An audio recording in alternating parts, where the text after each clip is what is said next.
You know who's ridiculous? Mick Jagger. I mean, he was in Atlanta recently, and maybe some of it was just publicity, but he was still going around like drinking a beer around town and like eating fried chicken and stuff. And I'm like, you're so old. You just had a kid a few years ago. I don't have that much energy now. Yeah, right? And then he's like, I'm going to play a show tonight. And I'm like, Right.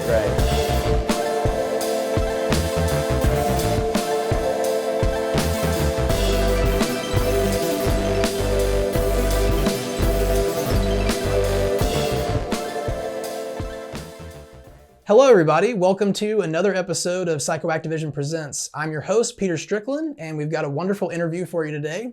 Before we get started, I did want to ask you, if you're watching on YouTube, to like this video, subscribe to our channel. We've got a lot of great content, not just this podcast, but also visuals and all things like that. Also, if you're listening on Spotify or Google Podcasts or Apple Podcasts, then please rate and review us. That would be really awesome, and it doesn't take that much time, so thank you. For today's episode, I've got someone who's been in several bands in Atlanta over the past several years. He's a wonderful, a wonderful friend of mine, and I just have really enjoyed getting to know him this past year. Kegan Krogh. Hello. We got Kegan Krogh here. My name's Kegan. I play music. It's nice to have you. I play guitar in the band called World's Greatest Dad. Before that, I played bass in Kilroy, Kobra and the Night Shift. And I interned at Maze Studios in Atlanta for a year and a half, 2 years. Nice. Yeah. Go ahead and promote, if you had where people can find, on social media, or if there's like an album or a show coming up or anything like that that you want to promote. So my Instagram is at Kegan Krogh, KeganKroh. We'll have it on the bottom of the screen for everybody to see. Lower third. Yeah. There you go. Feel free to follow me there. The band, World's Greatest Dad, is WGD Band on Twitter and Instagram. Definitely follow us there. We don't have any shows coming up right now. We've been spending the last 2 years working and recording an album, and we're going into the studio next month we're giving ourselves a week to actually go in the studio and just finish everything, and we'll be putting that out this year. In lieu of any shows or a record or anything, I do want to promote, over the pandemic, our bassist Jose started a coffee roastery called Ace of Cups, where he roasts his own coffee, and it's delicious coffee. I should have actually brought you some now I think about it. Mm-hmm. And Maddie, our singer, built a coffee cart and has joined the company, and they're doing events. So if you need a coffee cart or any delicious coffee for an event, hit them up, Ace of Cups. And that's Ace of Cups on social media and all that. I believe I follow them, and I like the branding and everything. I haven't tried the coffee yet, but... The branding is great. They actually, Joshua Noom is who did the bag design, mm-hmm. and he just recently did the new designs for Old Spice and stuff. Oh, that's awesome. I think he's local to either Atlanta or Birmingham too, mm-hmm. if I'm not mistaken. So definitely check it out. And then if you like me, I also record bands, so hit me up on Instagram or whatever. Awesome. Yeah. Well, anyway, I just wanted to kind of give you an opportunity to promote things. I feel like it's good to kind of bookend it at beginning and end. But I wanted to have you on today just because I know a little bit about your background as a musician in Atlanta, but I want to know more details, kind of get into some stories and things like that. So let's start with just, where are you from originally, and how did you get started playing music? Cool. I grew up in the suburbs of Atlanta, Roswell, Alpharetta area, Crabapple. When I was 10, me and my buddies were all this was kindergarten, not kindergarten, sorry, 5th grade, very different. When I was 10, me and my buddies were big fans of Blink-182. Mm-hmm. So we really wanted to start a band. And so for Christmas, we all convinced our parents to give us an instrument. I got a bass, my buddy Spencer got a guitar, and my buddy Bryce got a drum set. And we just tried to make really bad Blink-182 songs for a while. And then from there, I stayed trying to be in bands all through, until now. But at high school, I met Tommy, who Kilroy Kobra now, mm-hmm. and we started a band. Well, they had a band actually called OTM, and I joined that on bass, and then was in that band for 5 years through college and stuff. Nice. And that was a lot of fun. It ended up being me, Tommy, Michael, Fernando. There's the four of us. Michael, I was roommates with until 6 months ago. Fernando went to Berkeley music school in Boston. But then that band kind of didn't work out. I didn't have a band for 6 months in 2014. And I put up a Craigslist ad. And Nice, I was like, hey, I play bass. I like these bands. Anybody need a bassist? And I met Anthony Prince, who had a band called The Night Shift. And I met up at their place, played bass, like just jammed together, and it like all gelled, and that worked really cool. The drummer at the time was Tom. He's an amazing drummer. He like wanted to be Stuart Copeland and like was good at trying to be Stuart Copeland. He's really a great drummer. And I was in that band for like 5 years or so. During that time, Tommy started another band, Kilroy Kobra. And they at some point needed a bassist, so I like filled in for a show and then filled in for another show and then just kept filling in for shows. Basically was a member at that point until the band ended up breaking up. And also at that time, The Night Shift played a show with World's Greatest Dad, and I like fell in love with the music and was like, just became friends with them over like a few shows. I still have a poster that's like Smith's Old Bar, like Night Shift, The Alarms, World's Greatest Dad, and another band.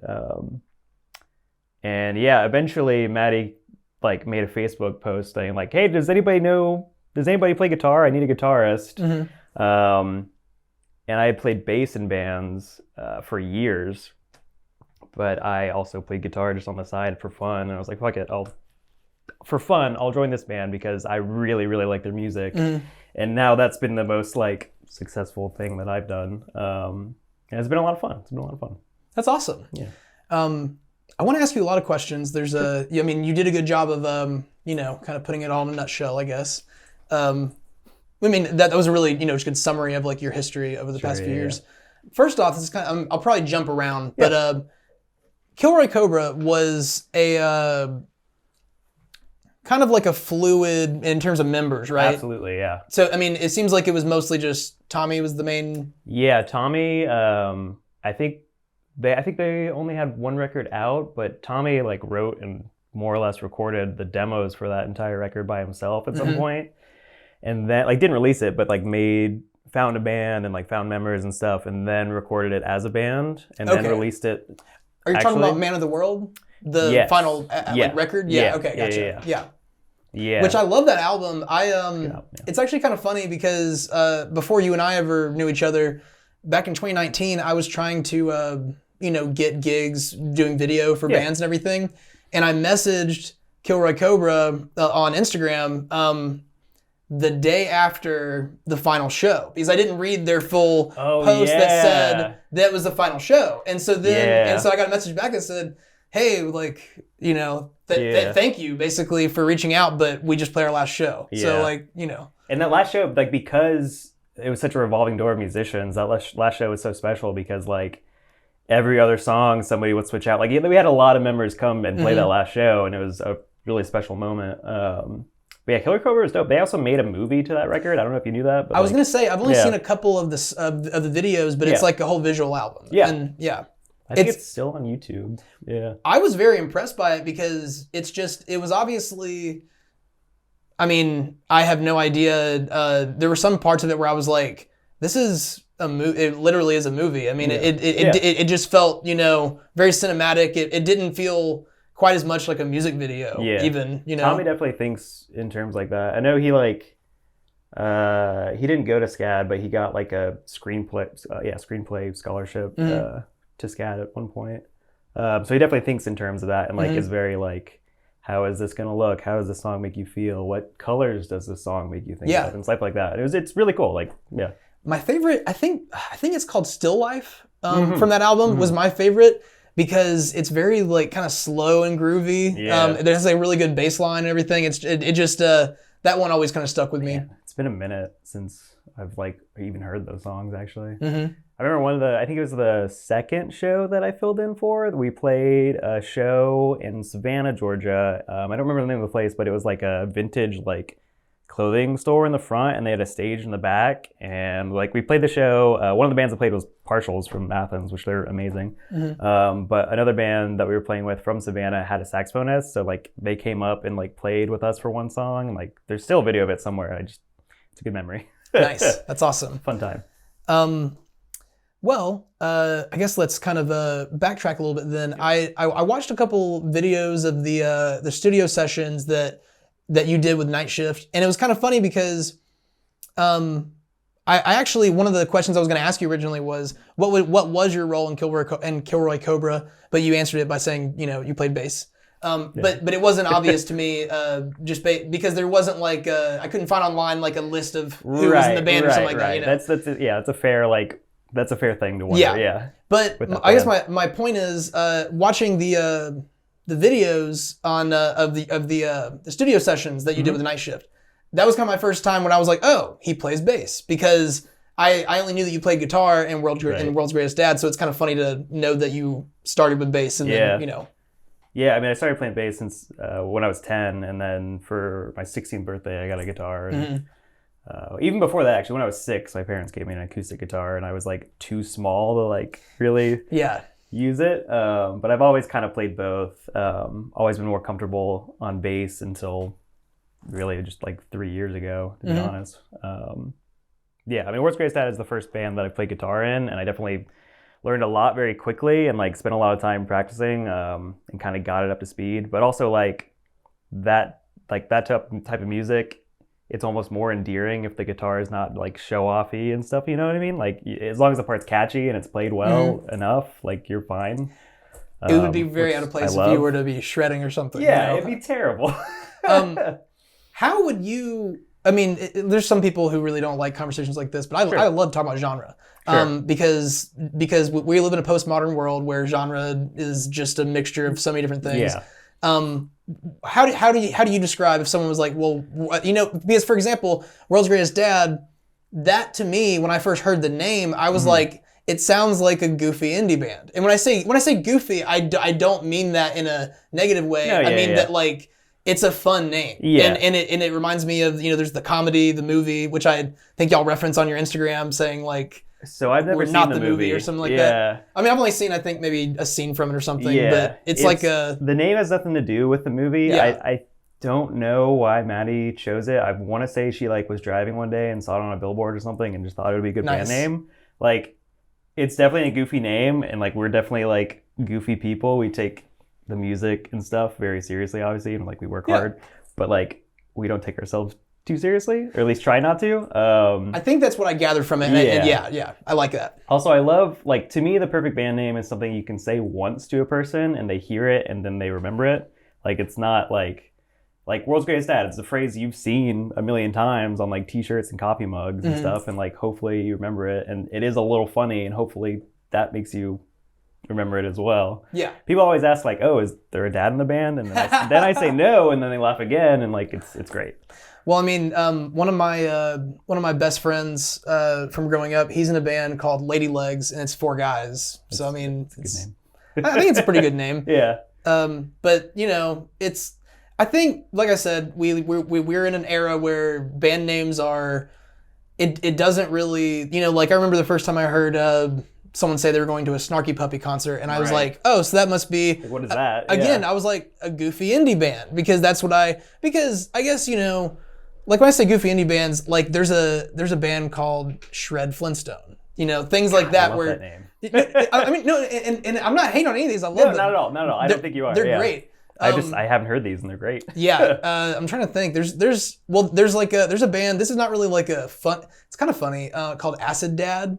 Sure. That one's just kind of... There's a lot of dad bands, like bands with the name dad in it. Dad culture is popular now. Yeah. I mean, just like tucking in your shirt, tucking in your t-shirt, or like, I don't know, wearing out-of-date New Balances or something. Yeah, for sure. It's actually kind of weird, because like my last year of college or so, a lot of like guys were starting to wear like tube socks again, and like white tube socks. Anyway, sorry, go ahead. I think you were talking about genre at one point, right? Was that what was the question? Sorry. Yeah, we got off. But which I'm terrible about. So like same. This will be interesting. Yeah. How do you describe World's Greatest Dad as in genre to people who want to know what it sounds like? So it depends who I'm talking to. I'm not good at describing anything, but if I'm talking to like somebody that knows those type of bands, I'll be like, it's like a emo DIY thing. And when I say emo, I don't mean like Hawthorne Heights or like the Used. I mean like the Hotelier or something like that. If I'm talking to somebody who like doesn't know anything about that, I'll be like, it's like an indie alternative thing. Or I'll be like, and this is not correct, but I'll be like, yeah, it's kind of like Jimmy Eat World or the Front Bottoms, and like they'll know Jimmy Eat World, and they'll go like, oh, okay, cool, like it's just guitar music, with like emotional lyrics. Okay, yeah, that's a good way to describe it, because like I would agree that putting a label like emo on it is kind of difficult, just because I immediately also think of Hawthorne Heights or Dashboard Confessional, you know? Like, it's emo is painfully correct. You know what I mean? It is like the like, it's like gushing, it's saturated in emo, you know? And like it's coming back for sure, but like when you say that to just like, if I'm bartending and somebody asks me that, I'm like, and I say that, then they think, they think Hawthorne Heights or something, which also isn't wrong to think, but like it's not what I mean. The word has kind of changed in the last like 10, 20 years. But I mean, like there is a distinction between like a band like Hawthorne Heights screams. The lyrics are, often about self-harm, or they're kind of extreme in that way. Yeah. When I listen to like World's Greatest Dad, I feel like, emotional pain, but it's not to that indulgent level that it feels silly. It's not as dramatic. It's, for lack of a better word, a little more grown up, maybe. Yeah.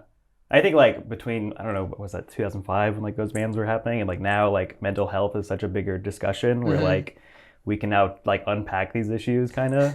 It's really funny looking back on. I'm sure you can relate in some way. I think there's so many people these days who are like, man, 15 years ago I listened to like some bands that I look back on and I'm like, the music was just not good. But so one of my and I'm not someone who just wants to hate on music, but in any type of music, because I've enjoyed all of it at some point. But a band that I used to love when I was in 8th grade was Senses Fail. And they're super screamo, emo, that kind of thing. And I went back and listened recently to some of the, and I'm kind of worried about where I was in 8th grade, because every song was about him being an alcoholic and how he got it from his dad, and his dad left him, and like he hates this woman because she reminds him of his mom, or something, something like that. An absurd amount of songs are about like hating this woman, and like like some of the lyrics are a little questionable, but like I definitely listened to that back in the day. You know what I mean? And the thing is, like, there's a time and place for it, but there's a reason why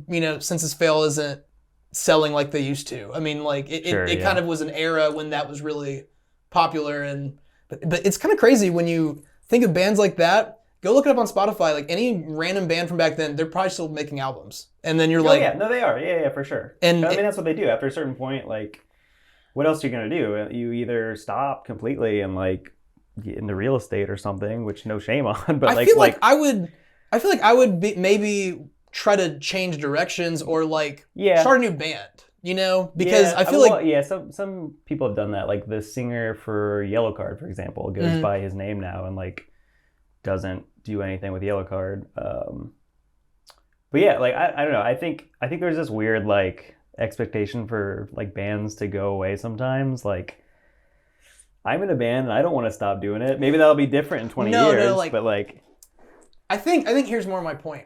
There are bands that can keep making music for 20 years and like stay relevant. And people love it. Yeah. And then there's, like I'll pick on someone from hip hop for a minute. Lil Wayne used to be amazing. He's awful now. Like it's just like he had a time and place when he was like, really on top of his game. That's also like kind of the question then, like is it that they're not good now, or is it just like the world has changed around them and like that music isn't relevant at all anymore, and like they just did that and the world happened to notice? I think it's a bit of both. I mean, just because like, for example, with Lil Wayne, I mean, we're talking about Lil Wayne now, but he had a song on the Carter 3 that was about Hurricane Katrina, and he actually throughout the whole song stayed on the subject of New Orleans and Hurricane Katrina and the suffering and everything.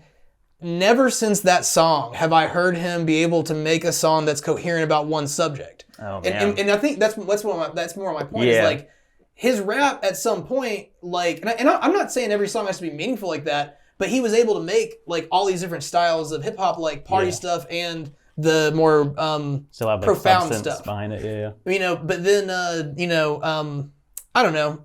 Anyway. we can. Just on a side on that, have you ever noticed how like when someone gets famous, like 9 times out of 10, they just keep like the same wardrobe throughout the rest of their life? Like if you look at Michael Jordan today, like he's still got like the same outfit on they had in the 90s. Like, because it worked for him. You know what I mean? I feel like it's a similar thing. I don't know. Oh man, yeah. I totally get what you're saying.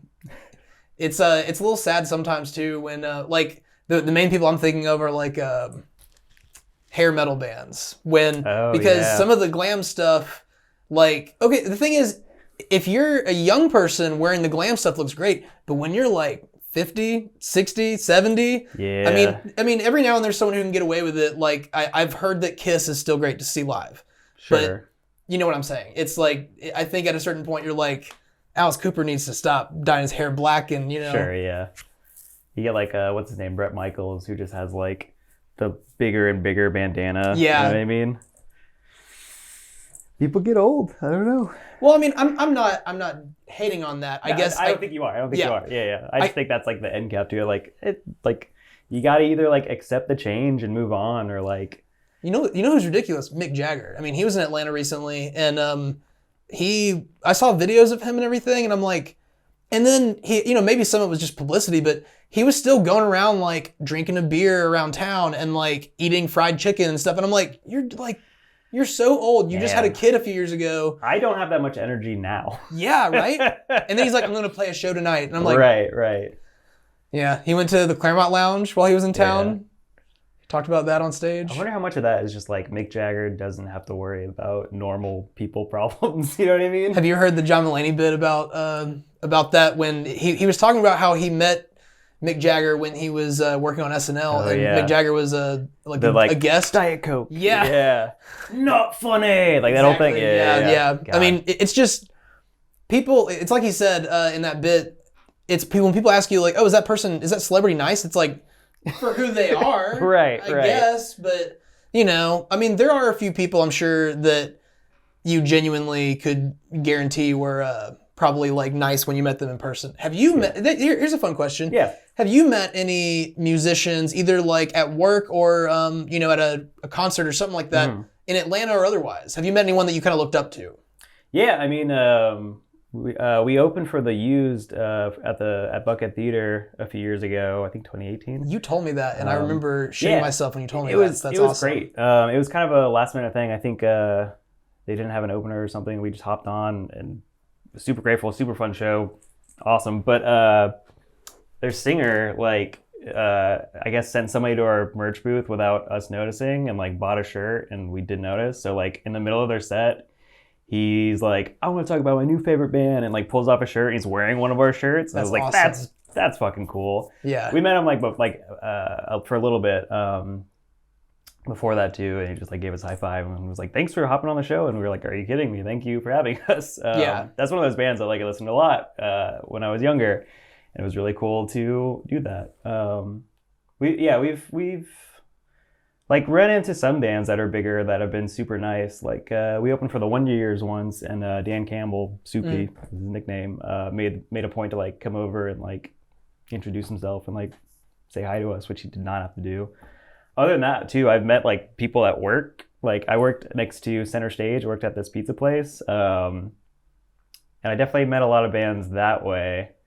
Met Imagine Dragons once, but they weren't as nice. They just wanted to get their food and get out of there, which I understand. The singer like ordered and then left the building and then came back when his food was ready, and it was like kind of strange, but like the guitarist was really nice to the waitstaff. Also working at that place, I met Killer Mike.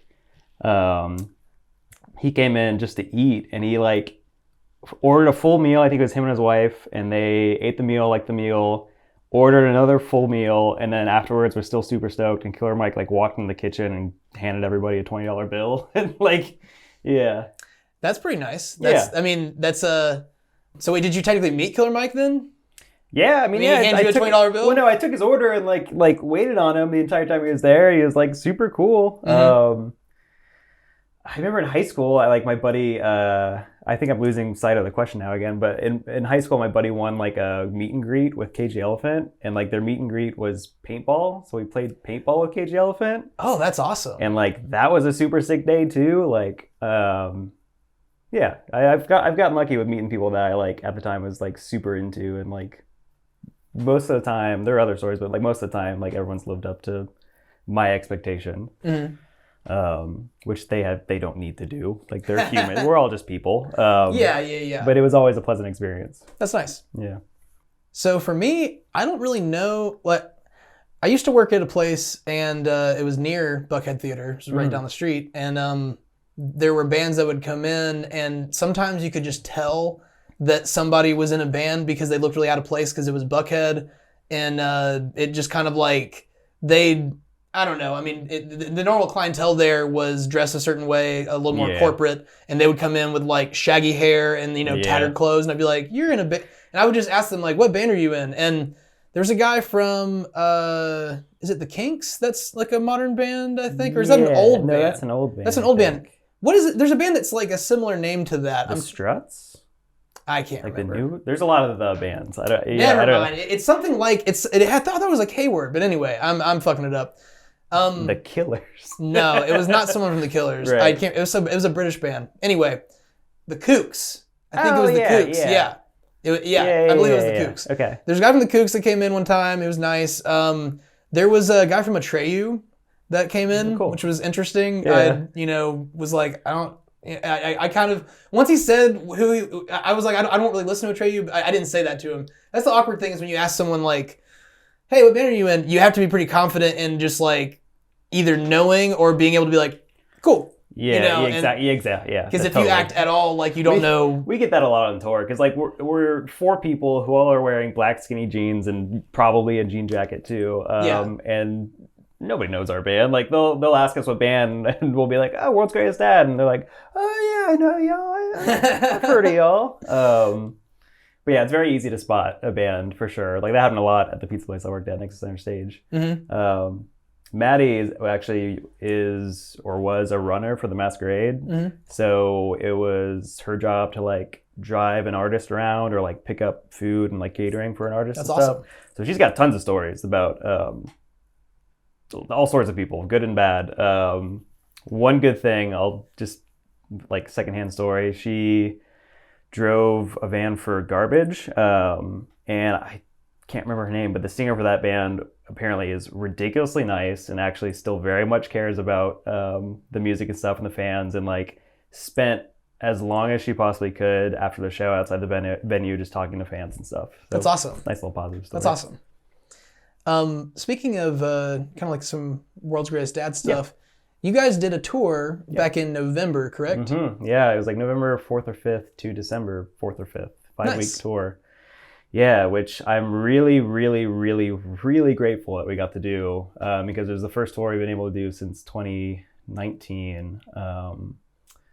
Like September 2019, and the world kind of closed again afterwards. Like around the holidays, it was crazy to like look back at everything that happened and just I couldn't believe we were able to do it. Yeah. It was 5-week tour. We had an Atlanta show in the middle of it. So we kind of went out west at first, like Birmingham, New Orleans, over to Austin, Texas, and then north from there, and then came back around to Atlanta, and then up the East Coast from there, and then back down. So it was really cool. Did you have any particular city or venue that was like, favorite or something like that? I mean, yeah. So this tour in particular was mostly venues. Our last full US tour we did was like a lot of house venues and stuff. Mm-hmm. Since COVID, I was like kind of worried how the house show scene was. Yeah, I get that. But we played a show in Oklahoma City, and it was actually like a new house venue that had just started doing it, and like the kids were like pretty young, but they just were doing everything right already. Like we showed up and they were super like hospitable, and like the load-in was right like through the garage. Like it was perfect. It was right there. They like had water for us. They stayed at their place too. They had room for us to stay. The show was awesome. Had a bunch of kids come out, and it was like in a garage, but still somewhat ventilated, so you didn't have to worry too much about COVID. And like, of course, people were wearing masks and stuff. But that was really refreshing to see that like that scene is still there, and also like new things are happening. Yeah. Which again, during COVID, I didn't know how it was going to go. I totally get that. It's, been kind of weird navigating, getting back into, I've only been to like one big concert since, everything. And then I've been to I went to Star Bar, but I had to show a Vax card, things like that. Did you have any, anything you want to share about tour in terms of, I guess, was there like a particularly fun night? Yeah. Man, it all just kind of blends together because it's like 5 weeks of just go, go, go and not a lot of sleep. Tour is kind of a blur. Like you remember everything and nothing at the same time. We played a show in Rochester, New York with our friends Carpool. And they're from Rochester and Buffalo. We played Rochester and Buffalo. But specifically the Rochester show was at this place called Bug Jar, which looks like it would be at home in East Atlanta Village. Like it would go perfectly with 529 and the Earl. And it was like a sold out show, and it was one of the nights that we played the full record, Get Well Soon, which we haven't gotten to do a lot. Some of those songs we've only played like 2 or 3 times live, like Liminal Space, the last song. We played the whole record, and the crowd was super into it the whole time, and it was just such a good feeling. Almost every night was that good. There were a couple nights that were like I was just beat and I was tired, but overall it was just so reaffirming to be back on the road. Like there was a point where like I was tired and I was driving the van, and it was like a 4-hour drive to the next city, and I just like something clicked. I was like, this feels right. Like it's the most cliche thing in the world, but like it feels like what my body should be doing. Yeah. I don't have a specific story, just like tour is a blur and I love every moment of it. That's awesome. And I totally get that. I've never been on a tour as a musician or a videographer or anything, but I, from everything I've heard and everything I can just fathom, it's just so much travel, it's so much, scrambling to do every little thing, and then, it's kind of a lot of go and a lot of hurry up and wait. Yeah, we're also like pretty, for lack of a better term, responsible on tour. Like we don't really party that much. We all wake up around 8 or 9 in the morning. And you kind of have to if you otherwise, especially in the wintertime, you're gonna get sick. Yeah, and COVID times too. Yeah. And being hungover on tour is the absolute, it's hell. It's just hell. The night we had Thanksgiving off, and stayed with Colleen and Abram, their partner, in Chicago. And the night before Thanksgiving, we just went out in Chicago. We played a show in Chicago and then went to a bar, and that was the only night that we really let loose. We just got wasted with our friend Joey in a bar in Chicago and had a wonderful time. There was a Taco Bell cantina across the street, and so got tacos at the end of the night. But then the next day, Abram and Colleen made this Thanksgiving feast. And it was the best Thanksgiving I've ever had. We watched 6 movies. We just relaxed the whole day. They were so nice for hosting us. That definitely sticks out too. So it's kind of a wholesome story on tour, not rambunctious or whatever, but the best Thanksgiving I've ever had. That's awesome. There was another thing. On the way to Kansas City, our van's power steering went out, which we were driving 80 on the highway, which to be fair, that's the best time for that to go out because it's Kansas and you're on the highway and you're going straight. I was driving and we at some point found an AutoZone to pull off into, so I very carefully took the exit and got into the parking lot of AutoZone, and Maddie popped the hood and looked at what was going on, and the tensioner for our belt snapped at some point in that drive, and Maddie had to buy a new tensioner for the van's engine, replace it in the parking lot of the AutoZone in the middle of Kansas. She somehow did it, and we made it to the gig that night a minute late for load in. That is very fortunate. I mean, because that sounds like y'all were probably pretty anxious that day. Yeah, I mean, luckily Maddie's a very